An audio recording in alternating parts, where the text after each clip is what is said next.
Grâce au plaidoyer du gouverneur de la province du Sud Kivu, professeur Jean-Jacques Poroussi Sadiki, des hommes d'affaires indiens sont prêts à investir dans plusieurs secteurs au Sud Kivu. C'est notamment dans les infrastructures routières et portuaires, dans l'énergie solaire, mines, agriculture, pêche, élevage et sucrerie. Ces investisseurs indiens, accompagnés par le directeur général de l'entreprise EIS-EK Juvenal Sakoubou, ont été reçus par le gouverneur Jean-Jacques Poroussi ce jeudi 14 août 2025 à son cabinet de travail situé provisoirement dans la ville d'Uvira. Les échanges ont tourné autour des opportunités qu'offre la province du Sud Kivu et qui attirent énormément ces investisseurs prêts à injecter des millions pour des grands travaux et des partenariats gagnant-gagnant. Très réjouis de leur venue pour contribuer au développement du Sud Kivu, le gouverneur des provinces les a rassurés de sa disponibilité et de tout son gouvernement pour les accompagner. L'Inde et la République démocratique du Congo sont liées depuis plus de 100 ans.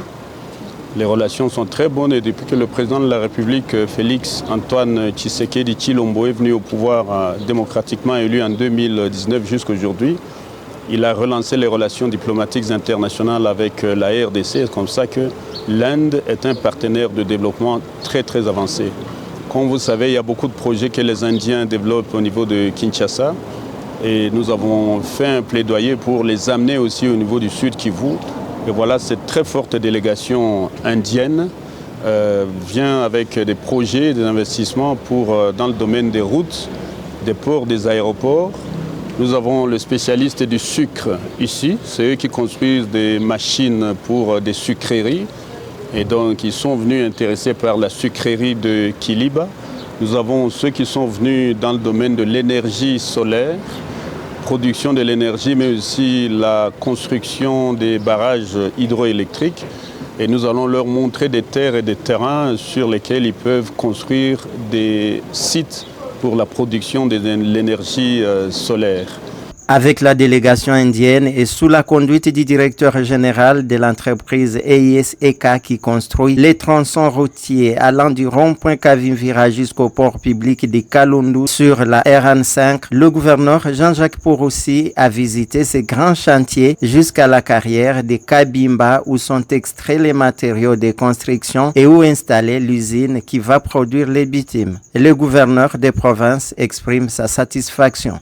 Et je tenais donc à féliciter nos deux présidents, Félix Antoine Tshisekedi Tshilombo et Évariste Ndayishimiye, pour cette volonté de nous aider à construire la paix, la sécurité, la stabilité en République démocratique du Congo, mais aussi les infrastructures de base. Ma satisfaction est tirée aussi du fait que, pour une fois, nous avons une société qui a un équipement complet, c'est-à-dire toute la chaîne, depuis l'extraction des produits jusqu'à la transformation en passant par le plaçage du bitume. Nous sommes vraiment très ravis que pour une fois c'est une société africaine. C'est nos frères et sœurs burundais qui ont cette société aussi complète que celle-ci. Voilà pourquoi au nom du président de la République, Félix Antoine Tshisekedi Tshilombo, au nom de mon gouvernement, de la province Sud Kivu et de l'ensemble du gouvernement de la RDC, je tenais à vous féliciter très sincèrement. Vous avez les félicitations de toute la province du Sud Kivu et de toute la RDC. De son côté, Juvenal Sakoubou, directeur général de EIS-EK, a remercié les gouverneurs de province pour les plaidoyers et le gouvernement congolais pour la confiance, avant de rassurer que son entreprise est déterminée à construire ces boulevards dans le respect des normes. Quant à nous, nous sommes ravis que les autorités suivent à la minute, suivent attentivement tous les travaux qui se font ici, tout ce que nous sommes en train de faire. Et nous remercions également pour leur encadrement quotidien, parce que sans leur concours, le travail est pratiquement impossible.